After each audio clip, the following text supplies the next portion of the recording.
Welcome to another exciting episode of the Andre The Beast Crayton show.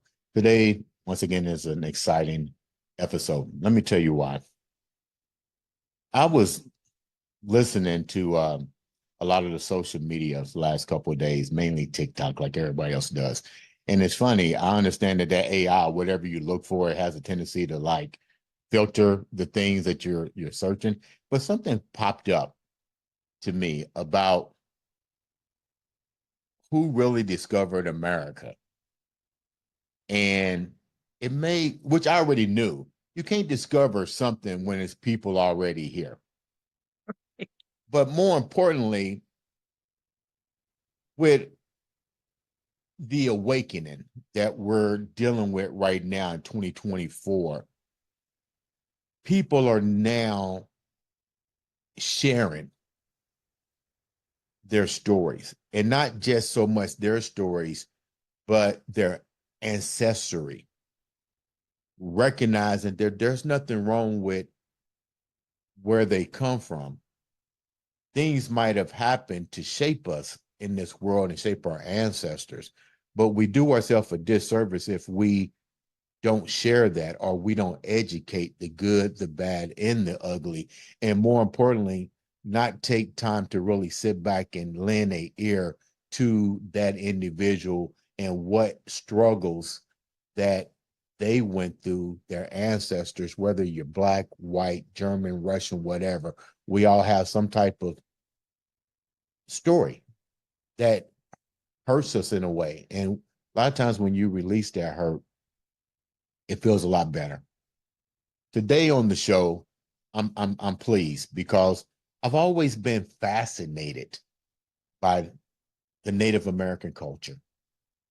I remember getting put out of school in elementary school in Terre Haute, Indiana, to be precise, because my answer to my teacher was, my question to the teacher was, I know that Native Americans have done a lot for this country, but our history books wasn't really telling the whole story. We saw Native Americans just really fighting each other, savages. They was portrayed in such a, let me put it like it is, a bullshit way. A new podcast show is out. Okay, and I'm gonna make sure I pronounce it right. Native Chalk Talk. You nailed it. Native Chalk Talk. Native Chalk Talk. You got it. And I give you an A. I think this is probably the first of its kind. I want you guys to listen to it, support it, subscribe to it. Today on the show is the creator behind this extraordinary podcast. I'd like to welcome to the show Rachael Youngman. Welcome to the show, Rachael. Thank you so much, Andre. It is truly a pleasure to be here. And again, I've known of you for years. To be on this show is truly a pleasure. Thank you. Your bio is sick. And what I mean by sick is there's a lot more to you than meets the eye. Before we get deep into the creation of this podcast, let's take the viewers down the road on a little bit about you. Well, I think when you said more than meets the eye, I think sometimes people look at me and go, hey, you're someone who spends time on your hair and makeup and probably loves glam. I do. But I grew up literally out in the middle of nowhere in Anadarko, Oklahoma, little town that's named itself the Indian capital of the nation because it has more Native Americans there than anywhere in the world. And when I go out to eat, obviously I'm mixed, so I'm very light skinned. I sometimes in a restaurant might be the only white looking person there. Mm-hmm. That's how many Native Americans are in that area. And it's kind of a little secret. I think people don't realize that some people don't think there are Native Americans left on the earth, much less so many in one place. And I truly love my hometown. It's kind of a rough town. It always has been, but it is home to me for sure. So grew up out in the country, 5 miles west of Anadarko on Highway 9. And we grew our own vegetables. We homeschooled. We were very self-sufficient out there. We had a well. And I really think that if I need to survive, say the zombie apocalypse happens, y'all, I think that I might be able to survive. Right.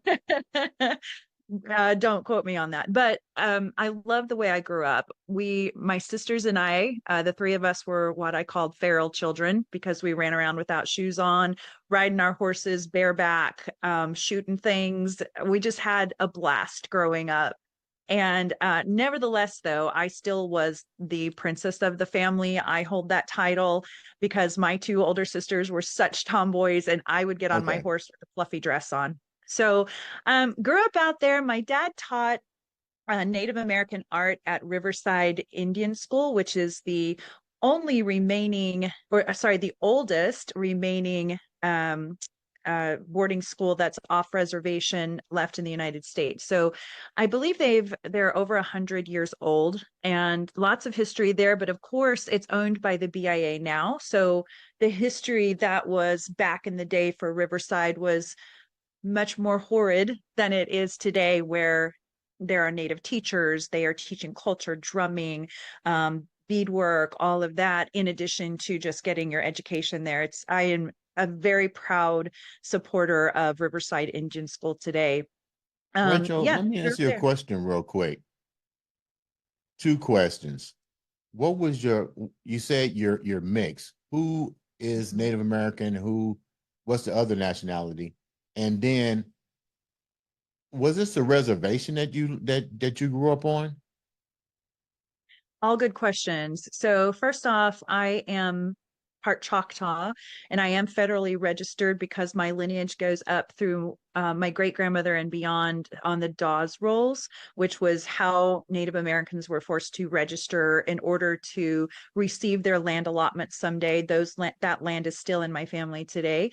So I do have what's called a CDIB card, Certificate Degree of Indian Blood, certifying that I am of that lineage, and it goes through my dad's side. So my dad and then his dad and then his mother or his grandmother, which is my great grandmother, she was full blood and I grew up with her. In fact, she held my daughter when she was a baby, which I love to say because I'm like, that was my daughter's great great grandmother. Not Right. many people have a great great grandmother that was alive when they were alive.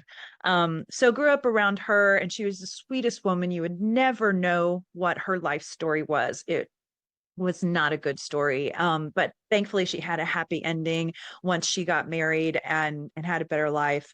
The other question that you asked was, oh, what was that other question, Andre? Like who was who? You said your dad was full blooded. What was your mom? Oh, no, my dad was quarter. So my mom on the other side, she's English. We also have German, a lot of German in our blood. And so that's definitely a mix. I am definitely American mix. You lived on a reservation, and that's Oh, that was your other question. yeah, yeah. Okay, good. Thank you. So, interestingly enough, when you look back at the history of what is now Oklahoma, when there were Native Americans of all these different tribes removed from their homelands in the early 1800s and moved into what was then called Indian Territory, it wasn't a state, and they had just said, here's a place that we're going to put you guys. And they removed them on what is now called the Trail of Tears. Of course, it wasn't called I that I know then. about that. Yeah, Okay, good. Then somewhere the history books were yeah, teaching something. yeah. But so they came when they came over, what Oklahoma now was originally called was trust land, which is a little bit different than reservation land. And it had to do with the fact that we're giving every person that enrolled on the Dawes rolls about 160 acres per person. And so in that way, it's kind of confusing, but in a nutshell, when you're driving around Oklahoma, you'll see entering Potawatomi Nation, entering Cherokee country, things like that. Even though those were set aside sections for different tribes, they were actually land allotments, so they were called trust land. However, there was a recent very big change in Oklahoma, which has shaken things up. There's a lot of high emotion in Oklahoma, as you and I were talking earlier, Right. because there was this recent court case called McGirt versus Oklahoma. And there was one other before that, I think, that actually really got the ball rolling. I can't remember the name of it. But with McGirt versus Oklahoma, it basically, because of a case that was going on with someone claiming, hey, this crime happened on native land. I can't remember what tribe it was, but it should be tried in the federal court, not in the state court. And the reason is that was the law that was set up years and years ago, and no one was following it. So it Right. went all the way to the Supreme Court, which the Supreme Court, all of them agreed, at least almost all of them. Either way, it got turned into, yeah, we're going to uphold the law that was already there. And in that case, when you are in Oklahoma, when you are tried now as a Native American on Native American land under the federal courts. There are a lot of reasons why that's a good thing. And I have spoken to our chief multiple times about this. I've interviewed him about it. A lot of people have misunderstandings. I could go on for an hour and I won't, on why people are really upset about this, but it also turned our lands back into reservations, which is wonderful, because it's finally, we're recognized as what it is. There's a group of land that is truly Choctaw land, that is truly Chickasaw land, etc. And we're being recognized as that, which is a huge change in Indian country. We are winning right now. But And is this land? I mean, it's great to have land. Don't get me wrong. sure. But is it economical land? Meaning, is it suitable for farming? Is it suitable for cattle? You know, is it is the land productive that they're giving you? Because you could just give somebody some land and you can't do nothing with it. You know what I'm saying? Right. Yeah. It's interesting you ask that, because when the land allotments first started coming out, in fact, my family had some down in the Arbuckle Mountains and then some in McLean County, Oklahoma, which is so far away from each other. It's like you own land that's in two places that's hard to get to one over the other. One was in Right. the mountains that you can't farm it, you can't do. So they ended up selling it, Right. which thankfully they made money from it. But in general, there are parts of Oklahoma that are not farmable, not, you can't get much out of that. It's desert. Right. Right. That's what I mean. Yeah. Yeah, yeah. And then there are some parts that are super lush, very good farmable land. Your cattle can graze nicely on it. And so it really depended on where the government initially put those tribal areas. And so it's still the same as it always has been. So let's say I'm saying Acme tribe, just making that up, is out to in the panhandle. Poor Acme tribe, it doesn't do them much good, probably. Hopefully Right. they can figure out something to do with it. But yeah, You you you're the first person that's ever asked me that. you you mentioned different Indians, and I know a lot of Native Americans, um, tribes, but Yes. you brought up something that was kind of curious. We've Mhm. always, America, let me rephrase this because I don't want somebody getting pissed off at me. Oh, I hear you. I have to watch myself too. I get it. We live in a world, because it's not just here. We live in a world where such divide and conquer amongst ourselves for resources. Let's call it what it is. It's really resources and putting your boot on somebody's throat, a culture, Mhm. a group of people. You grew up in this environment. You see the different tribes.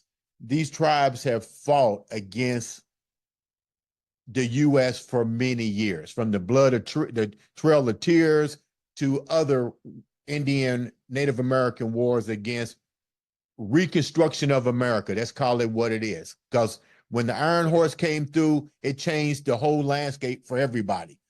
Now, all Right. of a sudden, you guys have been allotted all of this different land.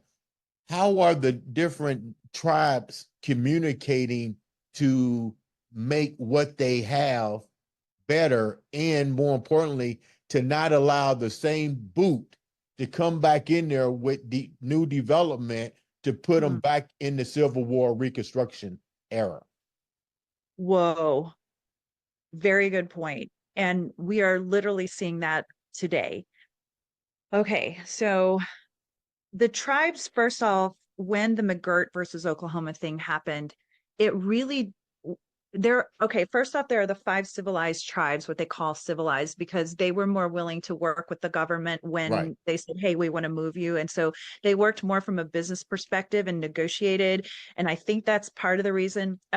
Chickasaw, Choctaw, Seminole, Creek, and Cherokee, those five have always worked well together in a way. There's some rivalries, but in general, they've always been like, we need to come to the government to ask for XYZ. Now with the McGirt versus Oklahoma thing, they totally came together and said, we're going to come in as one voice and fight this in the Supreme Court. And they won. And it's made them more bonded than ever. It woke our people up. It woke everybody to go up, to go up to the government and say, you made these treaties with us, even if we're not even talking from an emotional standpoint, we are talking from a legal standpoint. You need to uphold the law. It's already law. You need to uphold it.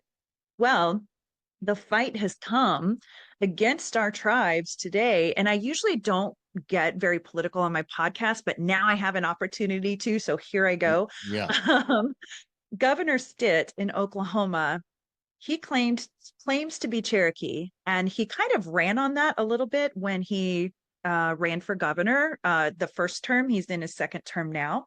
And when he ran on that, a lot of historians got together and that do native history work, and they realized from his ancestral records that there are stories that his family, which was very common at the time, were actually white, and they petitioned internally, gave a little money here and there to get on the Dawes rolls so that they could get land allotments, again 160 acres each usually. And so they claimed Cherokee blood. That happened a lot. There are still people today that are descendants of Dawes rolls that were actually not native. It happened a lot. Okay, so he ran on being Cherokee, and he has done nothing but put down the tribes and fight everything single thing. Last I heard, and I think that number has gone up since then, he had been fighting the Supreme Court decision about the McGirt versus Oklahoma thing 47 times. He is wasting our taxpayer money going against the court. He also is trying to, and I need an update on this, but trying to get our fishing and hunting licenses taken away. He came up with this loophole that had been missed by our tribes when it comes to our tribal tags. So when you're in Oklahoma, you're driving around, you'll see a Caddo tag on a car, you'll see a Choctaw tag. You can know what people's tribes are just by looking at their car sometimes. So it's kind of cool. We're very proud of those, and we get them at a discount from our tribes. Well, there was a loophole in there where some of the tribes had not signed some legal document many, many years ago when Mhm. those tags came out. He has gone full force on those and is also trying to take the legal ability away from the other tribes who are operating in a legal sense. He's trying to get that right taken away from them as well. That recently he just lost that, and I believe it went to the Supreme Court. Don't quote me on that, but it went high enough to where they're like, Stitt, you got to stop. He's going after literally everything he possibly can. He doesn't like this. He doesn't like the tribes having any kind of That power. that story sounds a little bit like Yellowstone. Right? I love that Yeah. show. Yeah. It sounds a little bit like Yellowstone. And I think people need to understand Hollywood has a way of telling you what's really going on in the world. And Yeah. you would have individuals like that during the time of Reconstruction in America, that if I'm of a white descent or any type of descent, and I know that there's federal papers that will allow me to get some land, that would explain why there was a lot of interbreeding with the Native Oh, Americans to get that. yes. Yes. They at Killers of the Flower Moon, that movie, that's basically what that's about too. They were Yeah. marrying, the white people were marrying the Osage people so they could get their land. And some of it was true love in certain very rare cases, but most of it was about the land. When you let's go back a little bit. Let's talk about the lady that really made a difference in your life outside of your mom. And I like how you said your grandmother had a hard life, but Yeah. luckily it changed. Did she ever share with you some of those stories that she saw her people go through? Yes, sir, she did. So when she was 3 years old, she was literally sold. So she was born in 1903. So you and I talked before we got on the show about how it wasn't that long ago that things were happening that are just horrid in your community with your people and my community with my I people. wish people would understand it really wasn't that long ago. You had Reconstruction in the 18s, no 17s, 18s. Now you got 19. It wasn't that long ago, and you saw her. Was That's even more strange. She Yeah, lived in your time, so it wasn't that long ago. she was that bridge between the early 1900s and today. I sometimes baffled by that. Sometimes people will tell me their grandmother is 100 years old or something. I'm like, oh my God, put me in front of that woman because I need to hear what life was like Yeah. back then. Um, but yeah, so in 1903, she's born. In 1906, she is sent to live with a white guardian named J.D. Anderson. So if anyone's watched the movie Killers of the Flower Moon, there were guardianships. And basically, it was a white person who was put in control of a native person because the government said the native people can't possibly know how to run their money and their land.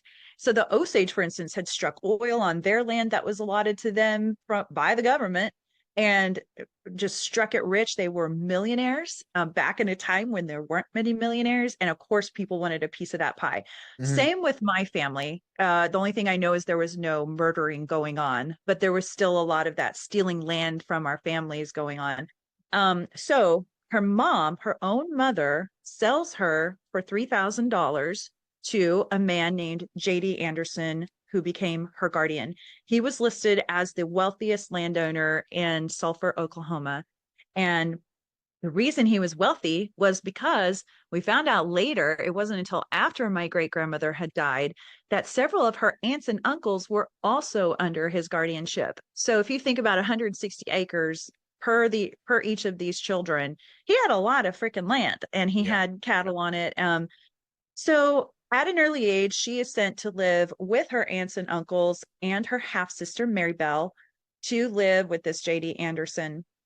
Now she told us stories like, and they were truly, I don't like to whitewash the word slavery. I like to say a slave was a slave because that is how awful slavery was. I hope I'm not offending anybody by saying that, but she was a slave to that family. They did all their cooking and cleaning, their tending to the horses, tending to the cattle from a very early age. So at so yes, at 3 years old, she becomes a slave, and she and her sister Mary Bell, they were early teenagers, and they had been given bonnets to wear to a picnic. They were super excited about it. They were getting out of the house. They were going to be around young people. They got to wear bonnets, and her cheeks were red because in Oklahoma it gets freaking hot. So she was really hot. Her cheeks were red, and the mom, the wife of JD Anderson, came over to her. Maybe there was a jealousy factor there, but she said, "You put rouge on your cheeks. You're a whore."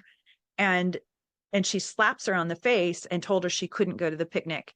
So there were little things like that. She didn't go into a lot of detail, but Mary Bell was sexually assaulted. I don't know if my great grandmother was because she would never say, but Mary Bell could never have children. And I've always wondered, was that probably a relation to what she had gone through?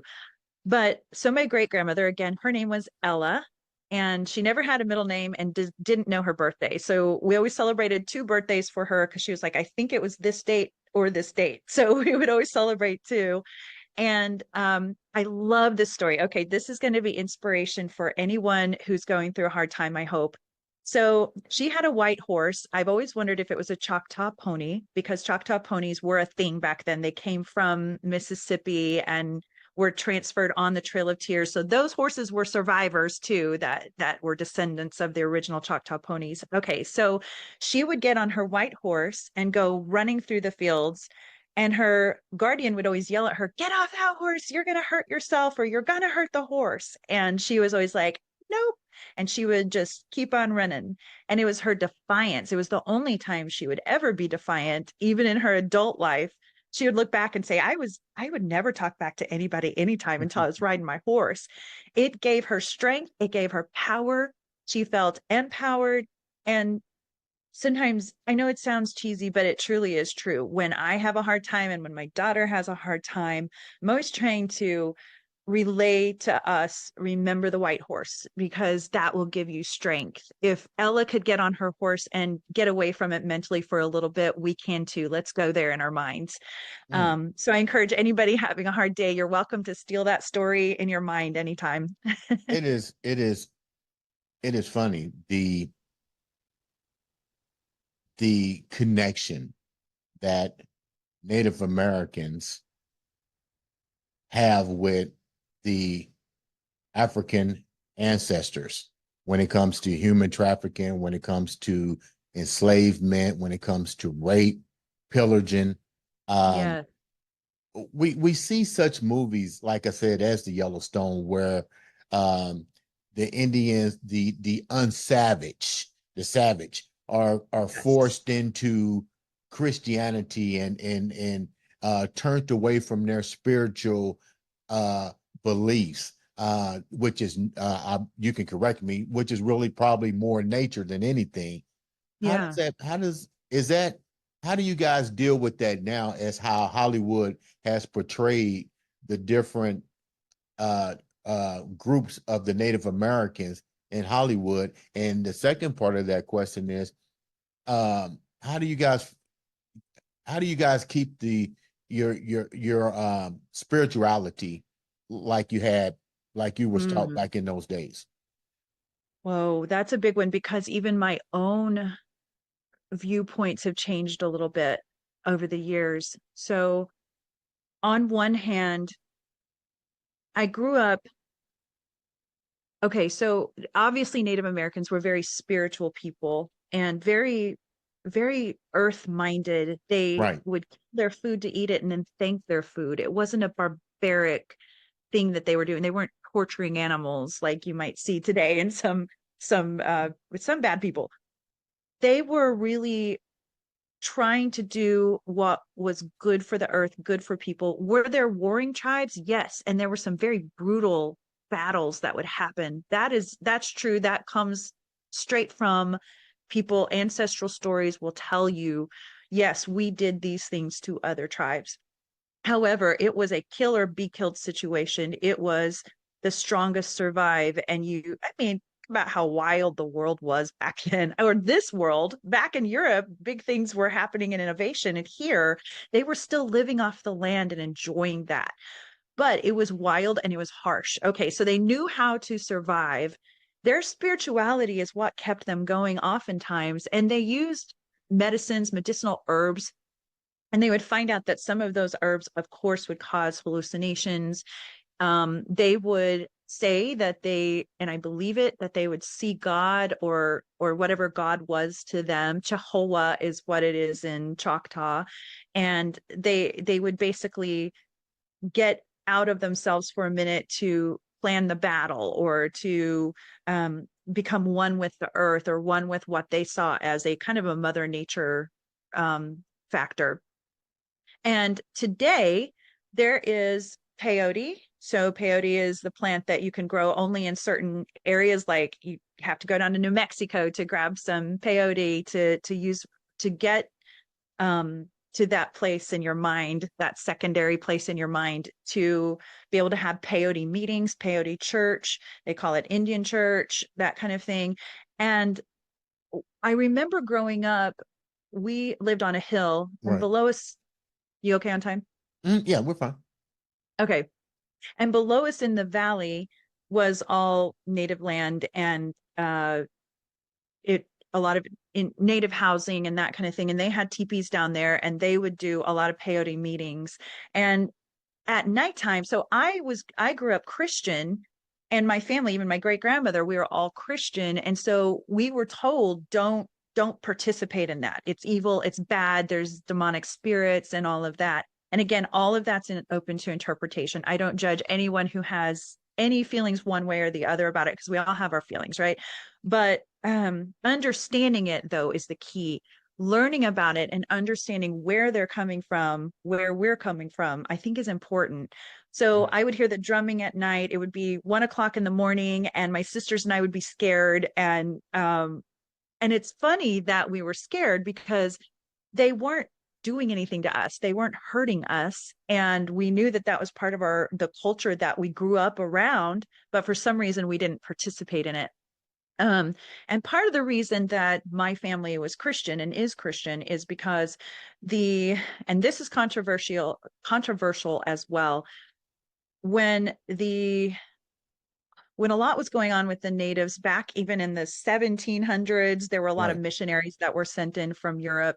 And I have such a mixed, conflicting feeling in my head about it. I will admit I conflict about it because on one hand, um, there are many Choctaws today. I even just went to record a sermon and a Choctaw singing down in this remote place in Oklahoma recently. It was beautiful because they only sing in Choctaw, and they drew on that faith when they walked the Trail of Tears. They even sang Choctaw hymns. I sing some of them as well, where they drew on that faith in their God, in Jehovah, to be able to walk the Trail of Tears and to survive.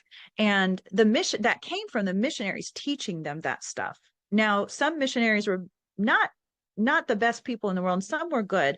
A lot of them also walked the Trail of Tears with the Native Americans because they believed they were part of their people now. And it's like, if you suffer, we suffer. The thing I don't like about all of that is clearly the native boarding schools run by Christians who were beating the children, beating, as you know, I mean, everybody seems to know this now, thankfully, but they were beating the culture, traditions, and language out of them. They weren't allowed to ever talk about their language They or almost did the their same lives thing as again. they did when they bought the blacks on the slave ships, and basically they beat you into submission Right? of a faith. So with now that you know that you mentioned something, you said you have struggles with that. Like, is there a Yeah. divide between the people that are still on these reservations, or should we say homes, versus is let me rephrase it. How does the people, when you go back home, do they Hmm. look at you different because you're more what they might call the new civilization, you adapted to Right. AI? What's the feed between you two now? Yeah, that's a great question.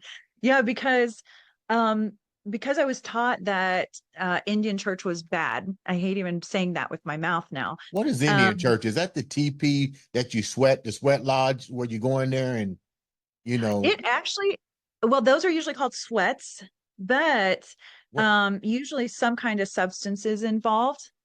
You Okay, can partake or not partake. It's totally up to you, okay, but it can be in an actual church building, or it okay. can be in a teepee. It just depends. But I grew up around more of the Kiowa, Comanche, and Apache than I did the Choctaw. So I saw all that stuff growing up, and they were much more into that, where the Choctaws had kind of gotten away from a lot of it by my age and had gone more Christian. And so, even though I saw all of the Native American church and all of that, I didn't participate, but I also was judgy at a time because I was told to be judgy. It's like, don't participate in that. It's bad, it's evil. I have a totally different new respect now that I understand it better and I'm grown up, and I don't judge it because I think they're doing a a beautiful thing. What they do though is they hide it more than, say, it's more popular to be Native and Christian than it is to be Native American and be practicing Native American church. So isn't that interesting? Like they feel like they have to hide it because Christians had judged them for so long. Even Do you feel that and I know I'm gonna get some backlash about it, but this show's about education and understanding. Oh, sure. Safe space. Yeah. So my question is, do you feel that the church, Christianity, church or whatever, has wiped away or is slowly diminishing your culture, Mm. belief back to nature, their spirituality? Is because if you lose that, don't you eventually wipe out the civilization of your people in general? Oh, Almost a yeah. religious genocide. Yes, I can totally see that. Although, even though I say that many tribes are hiding the fact that they still use the substances and practice, there's a kind of a comeback coming to it now. The interesting thing is there's Christians who don't believe in it, won't touch it. There's Native Americans who are all in to their religious culture, which is I love both. And then there's the bridge gappers ones. There are those who do both. They go to Christian church on Sunday and they might do Native church that night. And I think that that's okay. I mean, it's not my place to say whether it's okay or not, but I love that that's happening. I love that it's staying alive because we don't want that to go away. And again, it at one point was a genocide. It was, hey, what you're doing is calling up evil spirits, and you are not allowed to do that anymore. Maybe it was calling up evil spirits. So, no, I'm not the one to judge that, but I want it to stay around. I What want them to keep doing it. what do you think your grandmother she died, God rest her soul. Mhm. Um, looking at all that she went through now, what do you think she wants from you? What is your mission here? Mm. Because let me put it the way it is. Your grandmother went through her mother went through the reconstruction of America. She saw her parents saw Right? the iron horse come through the land. She Mhm. saw the Trail of Tears. She heard the stories. She saw when all the nations had to come together to fight for their land, to get the boot off of their necks, to settle years later, to be uh castrated from their beliefs and to believe in a whole new religious system, a whole new way of life. But then in the same process, be victim of human trafficking, being a victim of Mhm. rape, pillaging. Now that she's gone, and you said she died peacefully, looking at all that, looking at your people, the five tribes, what do you think she wants you to do now? What do your people want you to do? That I I'm almost dumbfounded and a little bit teary because she is my driving force for what I do now. I do have a full-time job. I'm in software sales, but I I do this podcast for her to unsilence her and unsilence the other people who were told for so many years, don't speak your language, don't talk about your culture. Those a lot of those people are gone now and their stories are dust in the wind. But thankfully, with Native Americans, there is a lot of oral culture that has passed down. And I'm so grateful for my guests who come on. There is a certain age group that is still very um, nervous to speak. There are elders that when I have them on the show, they hold back or they'll start to say a story and they'll be like, I'm not going to tell that one. And I'm like, you're in a safe place now. You can stick it to the man now by telling your story. And so what I want them to do on the podcast is about excuse me, sharing and preserving our ancestral stories as well as our tribal history, culture, and traditions. Let's keep it alive, but let's also educate everybody else that wants to learn about it. I think people are afraid to ask questions. They don't want to say the wrong terminology or say you know, offend somebody. And I get that. And I appreciate that they're being so respectful. But now's the time for Native Americans to speak. And that's what this podcast is about. You talk as much as you want, and we will listen. What are three before we wrap up? And what are what are three of the most silenced topics that they are afraid to talk about. Because as a doing a podcast, we have to do our background to some degree. We have to do a True. research and stuff. Yeah. And I'm pretty sure you're researching these people, but then, like you said, there are certain things that really scare them. What are three things that really scare them that they don't want to talk about? So first off, I would say the bad things that happened. For instance, I was interviewing a Pawnee man, and not an elder, but he's a leader. And I was interviewing him, and I told this story about the Pawnee and how they had been a bunch of children had been taken from their homes and taken to, I can't remember what state it was, maybe Arizona, and they were being auctioned off as slaves. And the people that had stolen them didn't get the money that they wanted they didn't get the high price that they were expecting per head. Hate to say it that way, but because they failed at that auction, they slaughtered all the children that they had taken over there. And I told about that story. I'd done a ton of research on it. I told about that story in front of him on the podcast, not realizing it was a huge trigger for him.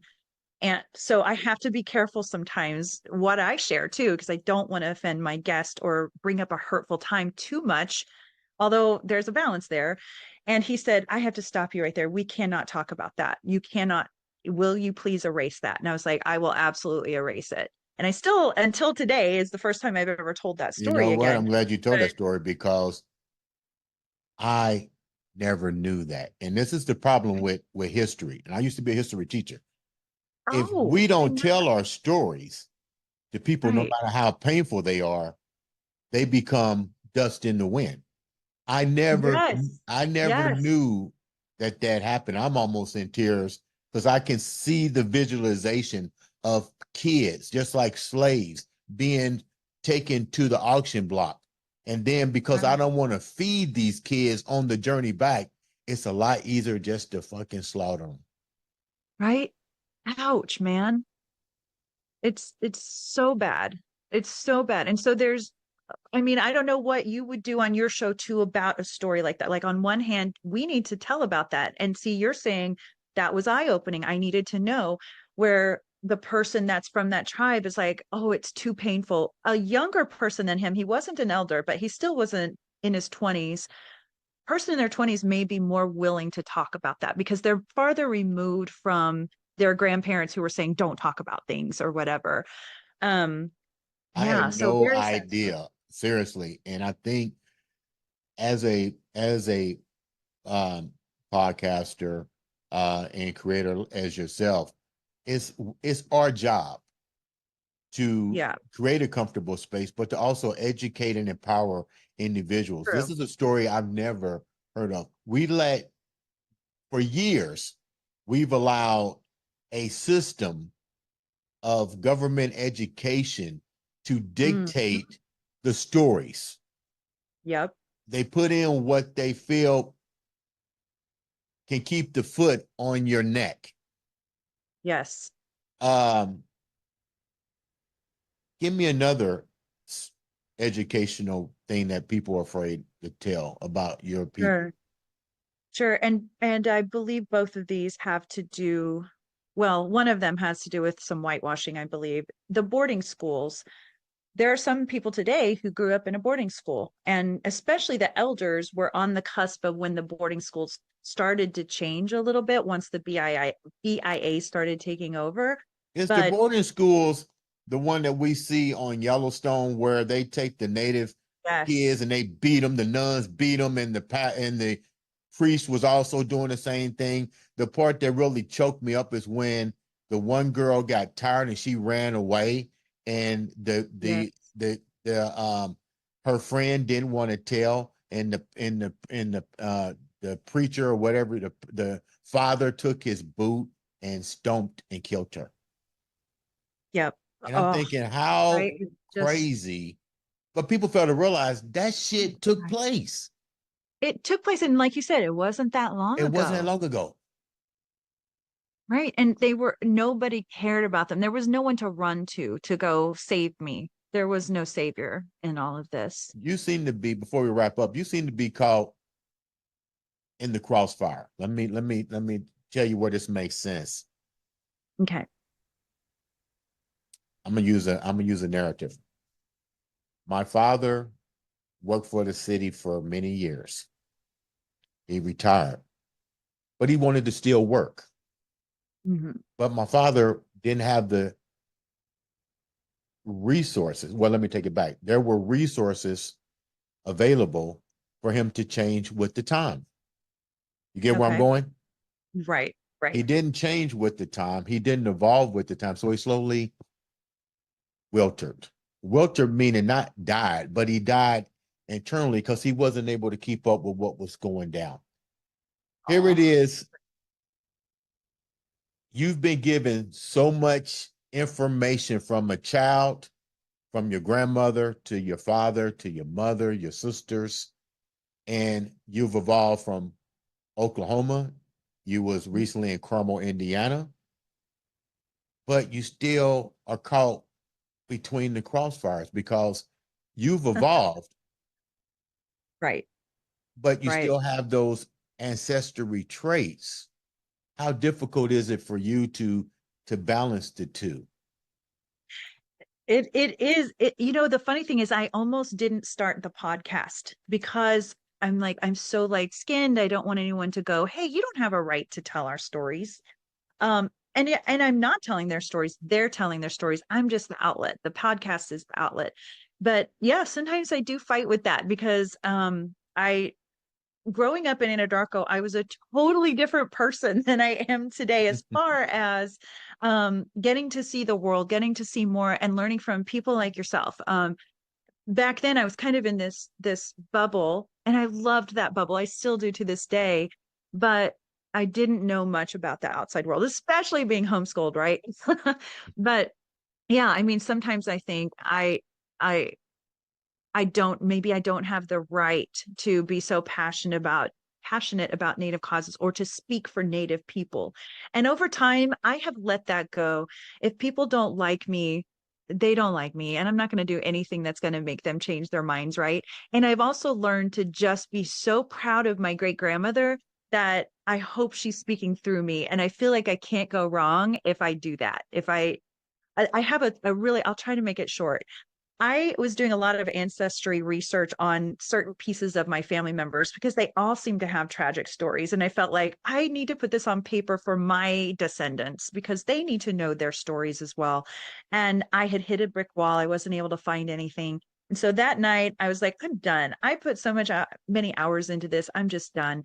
And and then I closed my eyes and I was like, I can't be done. And I started praying, or maybe speaking to, maybe praying's not the right word, but I was speaking to my Coley ancestors, Coley. And I was like, Coley ancestors, please help me. If you want me to tell your stories, I can't do it on my own anymore. I've hit a brick wall. At 3 a.m. in the morning, I wake up and I'm just scrolling through Facebook because I couldn't sleep because I was upset. And I found this group called Early Oklahoma and Indian Territory. And I posted in there the story of my uncle Cicero, who had shot at J.D. Anderson. He was one of the people that was under his guardianship, and how he hadn't killed J.D. Anderson, but he was put into jail. And the newspaper says Indian makes attempt to kill. He was shooting him because of a land dispute because he couldn't get his land allotments back. And of course, he's the bad guy. My JD Anderson's not the bad guy, but Cicero's the bad guy, of Mhm. course, because he shot at him. So anyway, I put that story on there and said, if anyone knows any Coley people, please let me know. I wake up the next morning to get ready to go. I was living in Texas at the time. I was going to go downtown Houston for work. I was getting ready, and I just happened to look at my Facebook, and there's this message, and it's from this girl named Carrie. And she was like, oh my gosh, we're related. We're distant cousins, but I've been doing like 30 years of research on the Coley family because, and she's like, I noticed that you have information on another part of the family that I didn't know anything about. Let's get together. I mean, how crazy is it Yeah. that for the first time ever, I spoke to my ancestors and they spoke back? I just get Maybe goosebumps they every was time. telling you, maybe they was telling you you better go back and do a reevaluation That's right. Get back in that group. your spiritual connection. You definitely got that beast mindset. I appreciate you taking the time to come on the show. How can the viewers support you, listen to your podcast? Give us some information on that. Yeah, great. So my website is nativechalktalk.com. So it's Native. And then Chalk Talk is spelled Choctalk. It's basically native Choctaw talking. And then also you can find me anywhere on Facebook, Instagram, TikTok, LinkedIn, even. And feel free to please go on there. Please like, subscribe, listen, give me feedback. I'm wide open. Or if you want to hear about a topic that you'd like for me to cover, I'm happy to do that as well. In addition, I have a shameless plug here. I have funded my podcast from day one, on my own. I'm my only person. I do all my editing, recording, interviewing, research. I don't have any support. And so I would love to do more and do better research. I'm looking for someone who can either help volunteer here and there, just whenever you can, or sponsor me. I will make a commercial for you if you'd like, or provide a commercial to me. I'll put it on the show. I need funds and I need hands. So if anyone out there would like to, I will not argue with you. I will gladly accept any help. And a lot of people don't realize producing and doing a successful podcast takes money. And my It hats off to you does. for believing in yourself and using your own money to invest in yourself to live your grandmother's, to be her voice why in a situation where she can't. Leave the viewers with something that only you can leave the viewers with. You've been through so much. You're definitely a warrior in my book. Leave the viewers with something. Awesome. I would say, preservation and knowledge are both such important things. If you can get out there and learn as much as you can, whether it's my podcast or anyone else's, that you can find information about what our people have gone through, what other ethnicities have gone through. You can't go wrong with that, right? I mean, education is key, but also the preservation of that information, I think, is also important. No matter what ethnicity you are, take your phone, put it on record, and record your grandparents, your aunts and uncles, anyone talking about their history, their grandparents' history, the funny things that happen in life, the good things, the bad things, and be able to pass that down to your kids and your grandkids. That's how we keep their memories and stories alive, and we honor them. And I hope that you'll join me in that. Ladies and gentlemen, this has been another exciting episode of the Andre the Beast Crayton show.